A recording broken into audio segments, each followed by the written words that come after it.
सभी कृष्ण भक्तों को जय श्री कृष्ण।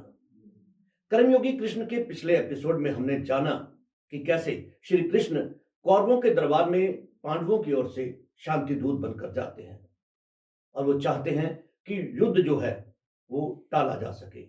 लेकिन दुर्योधन का जो एक व्यवहार होता है उस वजह से कहीं ना कहीं भगवान श्री कृष्ण खिन्न हो जाते हैं।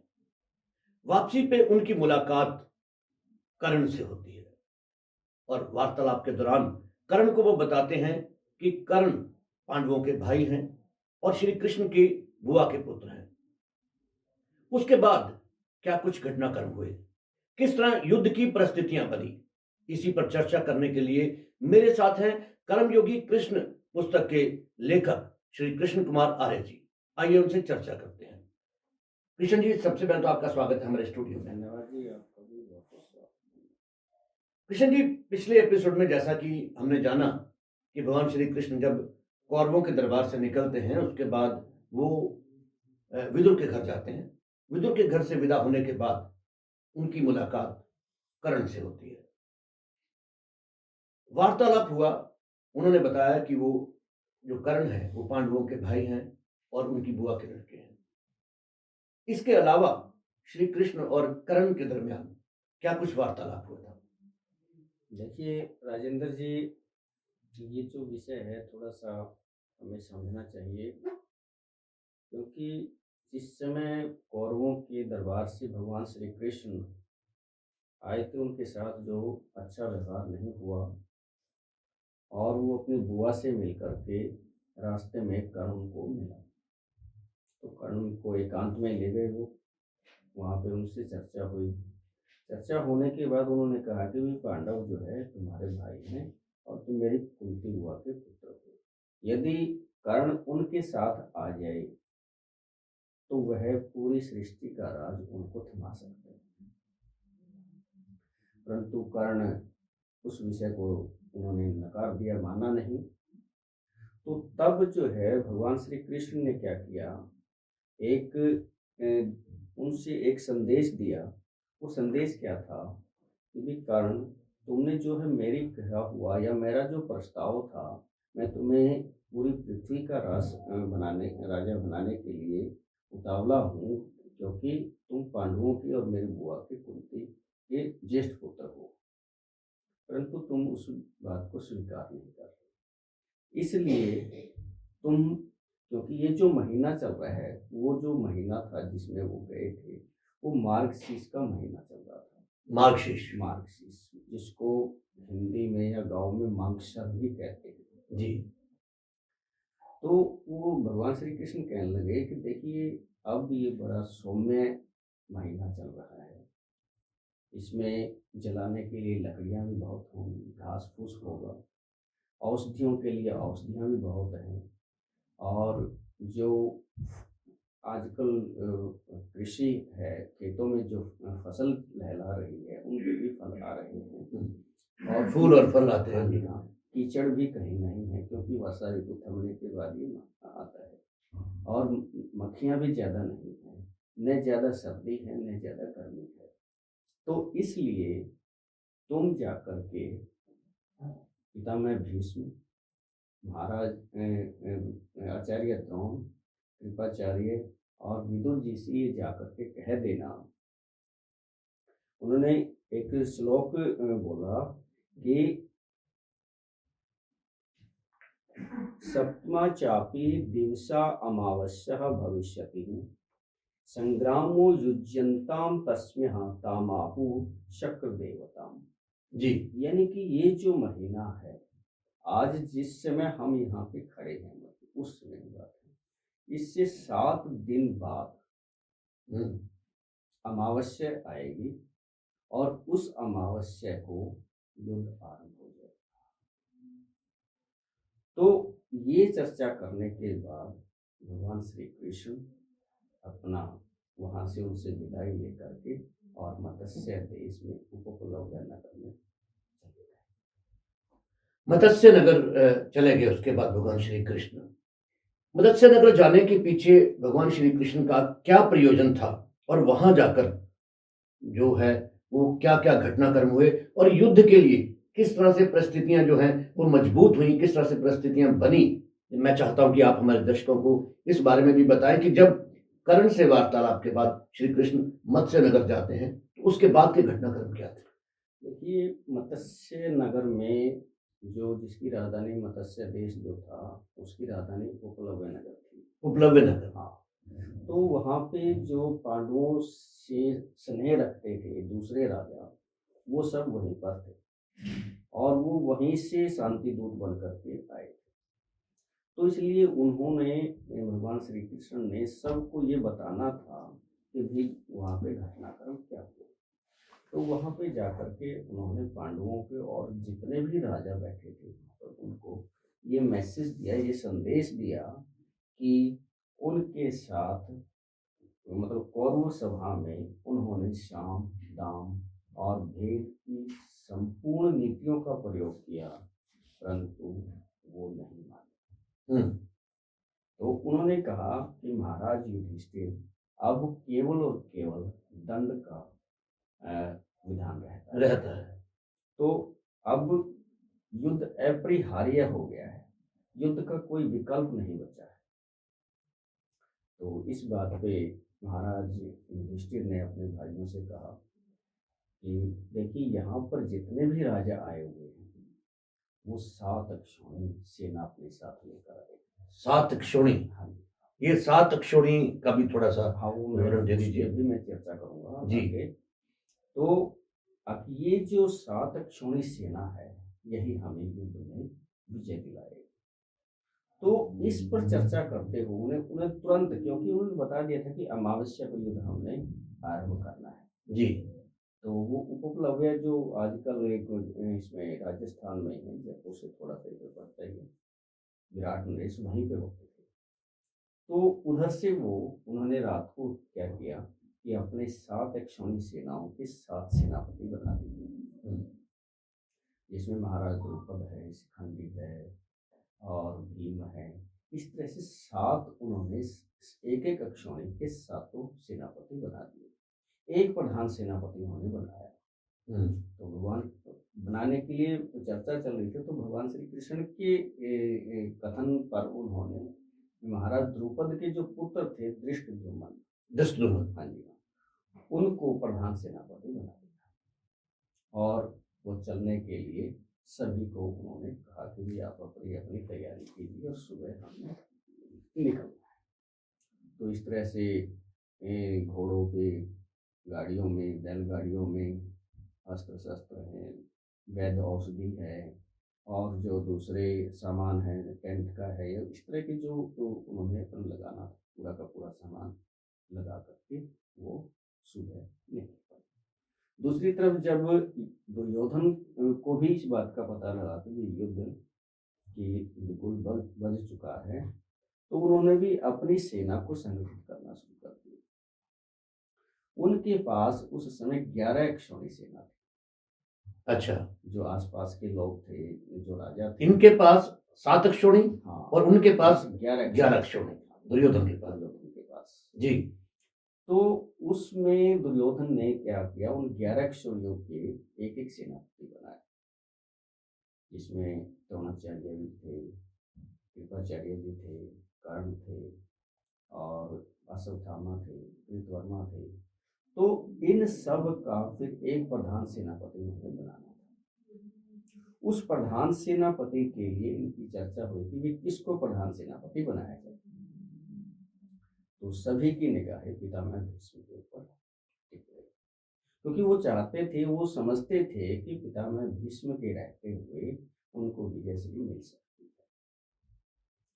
तो इस तरह से जो घटनाक्रम, युद्ध की परिस्थितियां जो उस समय बनी, तो वो इन एक रात्रि में होकर के शुरू हो गई। और वहां से फिर जो दुर्योधन ने अपनी सेना के शिविरों को निर्माण करने के लिए लोगों को भेज दिया। उनके शिविर बड़े अच्छे आलीशान बना दिए गए थे। इधर से दूसरी तरफ से जो पांडव आए थे, पांडव भी उसमें 4 द्वार थे, मैं बताऊंगा। वो पांडवों ने भी अपने शिविर आकर के युद्ध भूमि में लगाने आरंभ करने के लिए अपने लोगों को पहले से ही भेज दिया। जी। युद्ध जब होता था, युद्ध की देखिए तारीख तय हो गई, अमावस्या के दिन महाभारत का युद्ध शुरू होगा। उसके लिए सेनाएं जो है वो मैदान पर पहुंच गई। लेकिन जब भी कभी युद्ध होते थे, उस समय के युद्धों को एक धर्म युद्ध भी कहा जाता था, क्योंकि एक नीति के साथ, एक नियम के साथ युद्ध लड़े जाते थे। तो उसके लिए एक बाकायदा एक प्लानिंग होती थी। उस प्लानिंग को व्यू रचना कहते थे। तो इस युद्ध की भी व्यू रचना बनी होगी। तो वो व्यू रचना जो थी वो किस तरह की थी? देखिए इसमें एक थोड़ा-सा और चर्चा हमें मैंने जो बताई है उसको थोड़ा-सा और, क्योंकि लोग उसको कुछ और तरीके से बाँधते हैं। जी। युद्ध जो है मार्क्सिस की अमावस्या को आरंभ हुआ था। जी। परंतु आजकल कुछ और जो दूसरे लोग हैं, उपदेशक भी उपदेश भी करते हैं, वो एकादशी को मानते हैं कि ये युद्ध एकादशी को आरंभ हुआ था, जो कि सही नहीं है। क्यों? महाभारत में इस बात का बिल्कुल स्पष्ट उल्लेख है कि मार्गशीर्ष की अमावस्या को ही युद्ध आरंभ हुआ था। मार्गशीर्ष की अमावस्या को युद्ध जी। आरंभ हुआ था। तो इस तरह से उन्होंने जब पांडवों ने ये जो युद्ध भूमि थी, युद्ध भूमि को एक अंडाकार क्षेत्र में बांटा गया था। हम्म। उसके उसके जो है 4 द्वार बनाए थे। पहला जो द्वार था वो था पोखरी खेड़ी, जो जींद के पास है। हम्म। पोखरी खेड़ी में एक द्वार बनाया था युद्ध भूमि का। वहां से पांडवों ने एंट्री की थी और आकर के हेणवती नदी बन है, मतलब सरस्वती की सहायक नदी है हेणवती नदी, उसके किनारे आकर के अपने शिविर लगा दिए थे। दूसरा जो कौरव सेना है, उन्होंने पीपली साइड से, जो आज की पीपली है, वहां से उसके जो रक्षक हैं, उसके रक्षक जो द्वार बनाया था उसके रक्षक था, उसका नाम था रंतुक, और पोखरी खेड़ी वाले का था कपिल। तो रंतुक द्वार से, रंतुक रक्षक से होते हुए उन्होंने अपनी सेना पीपली और इधर जो करनाल के एरिया के पैरेलल उन्होंने अपनी सेना के शिविर बना लिए। तो ये जो युद्ध भूमि है पंजाब की बेहरजक्स जगह है, पंजाब पटियाला के थोड़ा सा इधर बेहरजक्स, तो वहां पर तक ये युद्ध भूमि थी। उसका एक बहुत बड़ा एरिया था। बहुत बड़ा एरिया था। उसका एक एरिया बेहरजक्स में था, एक पीपली में था, और जो चौथा था उसमें वो था सीख में। सीख पानीपत डिस्ट्रिक्ट है, जो पानीपत जिला में है, सीख पाथरी जिसको बोलते हैं। वहां पर आज भी है एक द्वार, उसको बोलते हैं मचकुक्र, उस नाम का कुक्र उसको बोलते हैं। तो यहाँ से इस तरह से सीख से लेकर के पीपली वो लगभग 90 किलोमीटर का क्षेत्र बनता है, और पीपली से बेहरजक्स वो लगभग 72 किलोमीटर बनता है, और बेहरजक्स से पोखरी वो लगभग 80 है, और पोखरी से सीख वो 48 किलोमीटर बनता है। तो इस तरह से ये एक अंडाकार क्षेत्र बन गया है। तो उन्होंने क्या किया कि 5 योजन का घेरा अंदर छोड़ दिया। ये तो युद्ध भूमि की आउटर लाइन थी, पर इसके बीच में एक 5 योजन लगभग 64 किलोमीटर, 64 किलोमीटर का घेरा वहां पर उन्होंने छोड़ दिया, और वो केवल युद्ध के लिए था। उसके बाहर उन्होंने अपने शिविर वगैरह लगाए, जो रात्रि विश्राम या अपने और दिनचर्या के लिए होते थे। जी। तो ज्योतिषर जो क्षेत्र है वो इसके मध्य में आता है। मध्य का मतलब है जैसे ये सेना खड़ी है इधर, एक इधर खड़ी है, वो आगे भी बताऊंगा, उसके एक कॉर्नर के एक साइड में आता है जी। तो वहां पर ये जाकर के फिर बाद में गीता उपदेश और वहीं से स्टार्ट होता है। जी। आपने बड़ी विस्तार से उस जगह के बारे में हमारे दर्शकों को बताया। युद्ध जो है आपने अभी बताया कि पांडवों के पास जो थी वो 7 क्षोणी सेना थी। हाँ जी। और कौरवों के पास 11 क्षोणी सेना थी। मैं चाहता हूं कि सेना का टोटल कुल कितनी सेना थी, इसे आप सरल शब्दों में हमारे दर्शकों को जरूर बताएं। देखिए महाभारत के युद्ध में ये सब जानते हैं कि 18 क्षौणी सेना ने भाग लिया था। 18 क्षौणी, हाँ, 7 वो 11 वो। 7 वो और 11 वो। जी तो अब अक्षौणी सेना के विषय में थोड़ा सा कम जानते कि अक्षौणी होती कितनी। जी मैंने इस विषय पे कई पुस्तकों को देखा, तो उसमें से जो मुझे सबसे अनुकूल लगा वो मैं आपको बता रहा हूँ। एक अक्षौणी सेना का जो अनुपात है उसमें क्या होता था, एक अक्षौणी में रथ होते थे, हाथी, घोड़े और पैदल यात्री, बिल्कुल। ये 4 होते थे। तो इनका एक अनुपात होता था 1, 1, 3 और 5। अच्छा जी। एक घोड़ा, एक हाथी, नहीं सॉरी, एक रथ, एक हाथी और 3 घोड़े और 5 पैदल यात्री। ठीक है जी। तो इस अनुपात में अक्षौणी बनती थी। तो एक अक्षौणी में क्या था कि लगभग 21,000 हाथी थे, अच्छा जी। 21,870 हाथी होते थे, 21,870 हाथी। इतने ही रथ होते थे। इससे 3 गुना, 21,870 से 3 गुना लगभग 65,610 वो घोड़े घोड़े होते थे। और इससे 5 गुना वो पैदल यात्री होते थे, जो कि 1,09,000 से ज्यादा बनते हैं।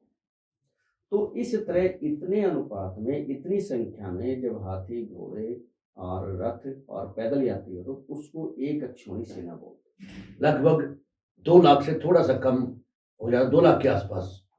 2 लाख से ज्यादा बनते हैं। ज्यादा बनते हैं। हाँ जी। उससे क्योंकि आदमी ज्यादा बनेंगे, क्योंकि रथों पे जो एक सी जगह 2 आदमी होंगे, एक लड़ने वाला होगा, एक हाँकने वाला होगा, चलाने वाला होगा। हाथी पर भी एक चलाने वाला होता है, एक बैठने वाला होता है, घोड़े पे एक होता है। तो इस तरह से व्यक्तियों की संख्या ज्यादा, सैनिकों की संख्या ज्यादा थी। ज्यादा। तो इस हिसाब से अगर हम देखे जाए तो 18 अक्षौणी को हम माने, अगर इस पूरी एक को 7 से मल्टीप्लाई कर देते हैं तो 7 अक्षौणी हो जाएंगे, 11 से करेंगे तो 11 अक्षौणी हो जाती है। और 7 और 11 को जोड़ने के बाद जो हमारे पास टोटल संख्या बनती है वो लगभग 50 लाख सैनिक, 28 लाख घोड़े, 4 लाख हाथी और 4 लाख ही रथ। इतना बड़ा भयंकर विनाश हुआ था। और इसमें जितने भी देश भर में, दुनिया भर में नवयुवक थे, उन सब ने इसमें भाग लिया। कुछ बचे थे, या तो बुजुर्ग बचे थे, या बच्चे, या महिला। तो इस तरह से इस पूरी सेना में 7 और 11 के अनुपात में इतनी भयंकर विनाश लीला हुई, जिसका परिणाम हम आज तक भुगत रहे हैं। जी। सो दोस्तों, आपने जाना कि महाभारत युद्ध में कितना बड़ा विनाश हुआ, कितनी बड़ी सेनाएं थी जिन्होंने इस युद्ध में पार्टिसिपेट किया, इस युद्ध में हिस्सा लिया। दोस्तों, अगले आने वाले एपिसोड में हम जानेंगे कि जब महाभारत, क्योंकि इस एपिसोड में जाना कि कैसे दोनों सेनाएं जो थी उन्होंने कुरुक्षेत्र के युद्ध के लिए, महाभारत के युद्ध के लिए अपनी अपनी सेनाएं जो थी वो युद्ध मैदान, युद्ध स्थल के आसपास उनके जो तंबू थे, उनके जो टेंट थे, उनके जो शिविर थे वो लगा दिए गए। इसके बाद युद्ध कैसे शुरू होता है, युद्ध से पहले अर्जुन के मन में क्या आता है, कैसे गीता का उपदेश होता है, इन सब पर हम आने वाले एपिसोड में चर्चा करेंगे। अगर आप कुछ कहना चाहते हैं, अगर आप कुछ कमेंट करना चाहते हैं या आप कुछ जानना चाहते हैं तो आप हमारे कमेंट बॉक्स में जाकर कमेंट जरूर करें और देखते रहें अर्थ प्रकाश टीवी। आप हमारे स्टूडियो आए, कृष्ण जी, आपका बहुत बहुत धन्यवाद। धन्यवाद जी, आपका भी और आपके दर्शकों का भी।